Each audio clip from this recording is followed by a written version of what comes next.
여성가족부 폐지. 지난 7일 윤석열 대선 후보가 SNS에 올린 7글자는 짤막하지만 파장은 컸습니다. 현재 입장은 여성가족부 폐지 방침, 그리고 더는 좀 생각을 해보겠습니다. 뭐든지 국가와 사회를 위해서 하는 일이라고 생각해 주시기 바랍니다. 유력 대선 후보의 발언 한마디로 정부 부처는 존폐 위기에 놓였고 젠더 이슈가 전면으로 떠올랐습니다.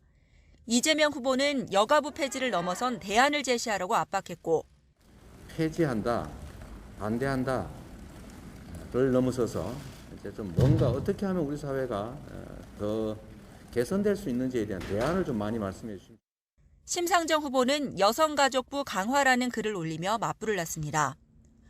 올해 20살을 맞은 여가부는 정권 교체기마다 여러 차례 존폐 위기를 겪었습니다. 2001년 김대중 정부 시절 여성부란 이름으로 탄생했고 2005년 노무현 정부 때는 복지부의 가족, 영유아 보육 업무를 이관받으며 여성가족부로 명칭을 바꿨습니다. 2008년 이명박 정부가 들어서면서 여성부로 축소됐지만 2년 뒤 다시 청소년 보호와 가족 업무가 추가됐습니다. 그간 여가부가 여성의 권익 향상과 성평등 실현이란 제 역할을 하지 못했다는 지적은 계속됐습니다.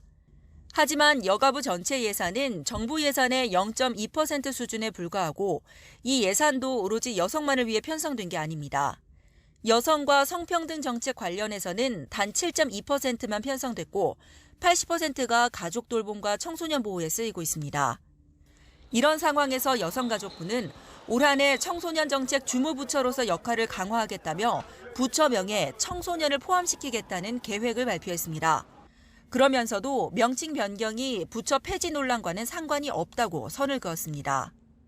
여성가족부 명칭에 청소년을 넣자는 그 논의는 갑자기 나온 건 아니고요. 지난 회기 때 모 국회의원께서 그 여성가족 청소년부로 그 명칭을 변경하는 정부조직법 개정안을 발의하신 적도 있습니다. 앞서 지난해 7월 정영애 장관도 부처 명칭을 성평등부나 양성평등부로 바꾸는 방안을 검토하겠다고 밝힌 바 있습니다. 여가부 폐지나 관련 예산 삭감을 운운하기보단 양성평등을 위한 효율적인 예산 집행을 고민해야 한다는 지적도 나옵니다. YTN 개훈입니다.